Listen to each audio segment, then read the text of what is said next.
ஒரு 10 வருஷத்துல பாக்குறப்ப முன்ன விட அதிகமான பேர் வாக்கிங் போறாங்க, நிறைய ஜிம்ஸ் பார்க்க முடியுது, வாக் அவுட் பண்றாங்க. அப்புறம் அந்த வாட்ச் ஒன்று கட்டிட்டு எவ்வளவு ஸ்டெப்ஸ் போனேங்கிற அந்த கான்சியஸ்னஸ் கூடி இருக்கு, எஸ்பெஷலி ஆஃப்டர் கோவிட். இது நம்முடைய டே டு டே மொபிலிட்டி குறைஞ்சிருக்கதை காம்பன்சேட் பண்ணாதான் என்ன பண்ணும். பட் நம்ம வந்து நடக்கிறது 1/2 hour to 1 hour தான் மேக்ஸிமம் நடக்கிறோம். பட் அது will not compensate for full day's lethargicness. So நம்ம உட்காந்துட்டு sedentary kind of lifestyle தான் த்ரூ த டே இருக்கும். பட் மார்னிங் மட்டும் நடக்கணும், அது கண்டிப்பா பண்ணியே ஆகணும்.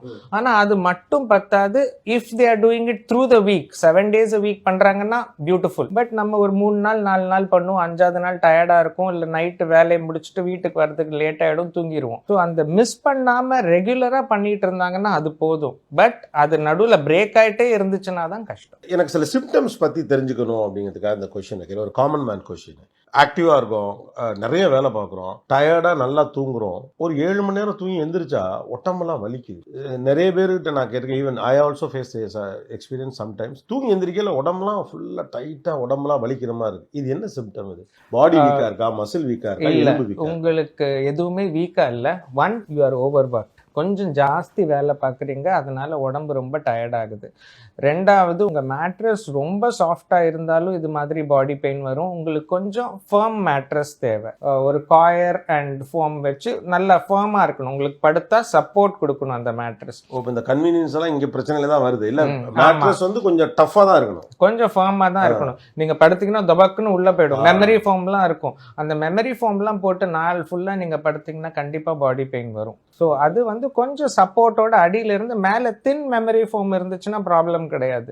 அப்போ காலையில் எழுந்திரிக்கும் போது உடம்பு வலி வர்றதுங்கிறது ஒரு பெரிய டிசீஸ்லாம் ஒன்றும் கிடையாது. டிசீஸ் கிடையாது. Over work, bad mattress and கொஞ்சம் மைக்ரோ நியூட்ரியன்ஸ் நம்ம சாப்பிட்ற சாப்பாட்டில் கம்மியாச்சுன்னா நம்மளுக்கு இது மாதிரி மஸ்குலர் பெயின், பாடி பெயின் வரும். ஏன்னா நிறைய பேர் பெயினோடே தான் லைஃப்பை லீட் பண்ணுறோம் அப்படின்னு சொல்கிறாங்க. ஒரு பெயின் இருந்துகிட்டே இருக்கு உடம்புல, காலைல எழுந்தோம்னாவே ஒரு அலுப்பு இருக்கு.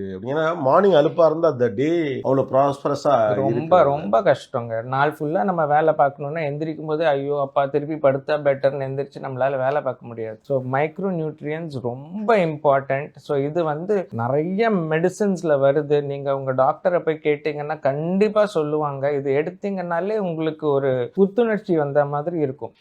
Joint pains, all joint pains or arthritis அப்படி ஒரு கேள்வி இருக்குது. அதாவது ஆர்த்ரைட்டிஸ் பிரச்சனை இருந்தால் ஜாயிண்ட் பெயின் இருக்கும், அதுதான் அதோட சிம்டம் அப்படின்னு சொல்லப்படுறது. இது உண்மையா? இல்லை ஜாயிண்ட் பெயின் எல்லா நேரமும் ஆர்த்ரைட்டிஸாக இருக்க வாய்ப்பு இருக்குன்னு நம்ம பயப்பட வேண்டியதில்லை? இல்லை, ஜாயிண்ட் பெயின் எல்லா நேரமும் ஆர்த்ரைட்டிஸ்னு இல்லை. ஆர்த்ரைட்டிஸ்னா ஆர்த்னா ஜாயிண்ட், ஐட்டிஸ்னா இன்ஃப்ளமேஷன்.